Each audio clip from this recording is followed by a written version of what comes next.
You asked, we delivered. Turn your Razor into a real pit bike with this 12 and 14-inch wheel kit.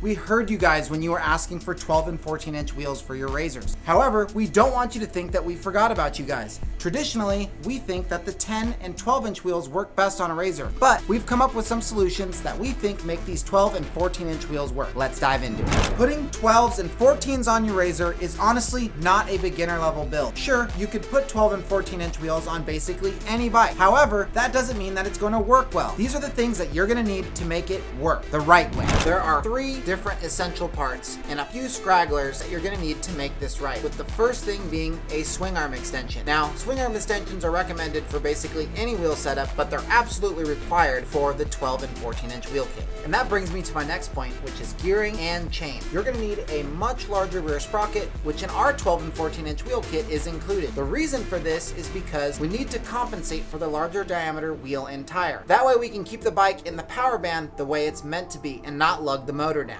When you lug the motor down, that's going to create excess heat, take away acceleration, and it probably won't increase the top speed either. And does that overheat your motor too? Not if you use the right gear ratio. If you have too small of a sprocket back here, that's with any wheel setup, especially the 12 in the back, it will cause excess heat, and that's why this sprocket is so big. Unintuitively, we're going to need to change the rear suspension. If you're running a stock shock on here, it's just simply not going to cut it. This thing is going to be sagged out when you sit on it because it's longer, it has more leverage on it, and you absolutely need something stiffer. But you can't just throw any old shock on here. You need to have one that's the right length. The one that we sell on our website is set up perfectly to work with our forks and keep everything proper. Speaking of suspension, we have this front fork setup that is absolutely necessary to run this 14-inch front wheel. It's the longest setup that we've ever made for the SX and MX platform, and it's derived from the Pro Spec fork setup. That bike has a lot of really cool stuff coming, by the way, so stay tuned for that. However, back to this bike, you absolutely need this long fork setup to work with this 12 and 14-inch wheel kit to maintain that proper geometry that we found with the Pro Spec. Now that you have these big wheels on your bike, awesome suspension, extensions, etc., you're going to need some stopping power. The wheels come with rotors that work with both of our brake kits. For these big wheels, we think you need the Extreme brake setup because being able to stop is important, and the Extreme brakes are hefty. The Extreme brake kit is developed by ENC to give you all the stopping power that you need, whether you're on the street, doing wheelies, or on the trails. This is not something that you can get anywhere else. It's a 4-piston setup that works for both the 10 and 12-inch wheels and the 12 and 14-inch wheels. These are the best brakes that we offer for the Razor platform, and they're strongly recommended. And to get your big old shiny new bike moving, you're gonna need some power. Honestly, the stock Powertrain is not gonna cut it. You're gonna need to upgrade the battery, motor, and controller along with all the handlebar accessories to get a bike like this moving at a proper speed. Any of the kits are 100% plug and play on ENC's website, and they're all adequate for this build, ranging all the way from 5,000 watts all the way up to 14,000 watts. You don't necessarily have to go up to 14 kilowatts because that's ludicrous. Even the 5,000 watt kit is plenty to power this bike. Now that we went over this 12-14-inch Razor build from head to toe and given you a little bit of insight on how to build your own, we're gonna grab Kevin and go ride. All right, I got Kevin in front of me. We're gonna go take this big wheel Razor build for a rip at Electroland. He's got a 10-12-inch setup in front of me so we can kind of see how he's handling. Dude, the brakes are locked up so good. Woo! The wheelies, dude. Oh my God. Yeah, whoa! Woo, the brakes were good. I feel like the center of gravity is a little higher, so like I'm hitting the bumps and it's going over them, but also I'm wheeling easier, which is like good and bad. But I've ridden this trail many times with the 10-inch wheels and they're fine, but there's definitely, anytime there's like deep ruts or big obstacles, definitely can be a challenge and you'd be smacking your foot pegs and frame and whatnot. The brake control with the Extreme brakes, dude, so fire. Suspension, stiffer than ever before with this setup. I'm gonna let him go because it's gonna leave a lot of dust. He's struggling a little bit. That little 10 is just woo. I'm about to fly up this thing.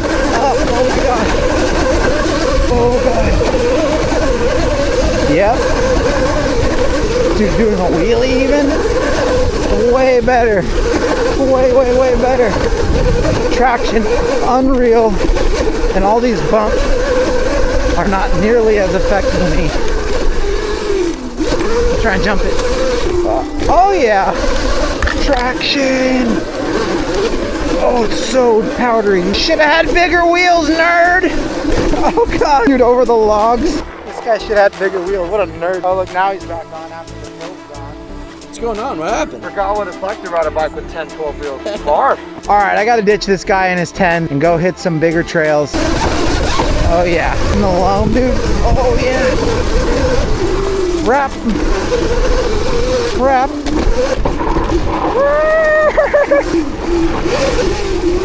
Oh. Boom. In the corner.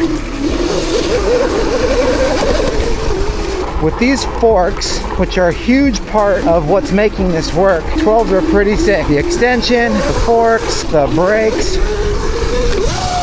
It's all needed to make this feel as good as it does.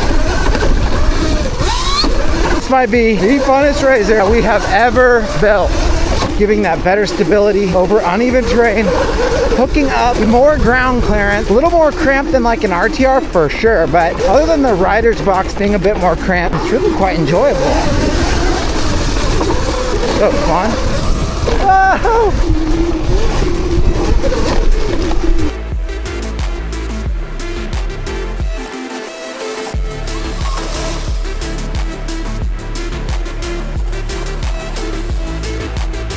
Downhill braking confidence improved. Big old ruts and sticks that I just rode over, feeling improved. Oh gosh, loamy dirt downhill. Oh, sticks in the face.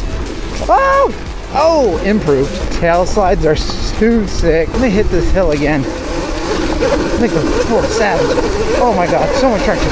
Go, go, go, go, go, go. Oh gosh, dude. Oh, I'm on a trail. Oh god. Oh.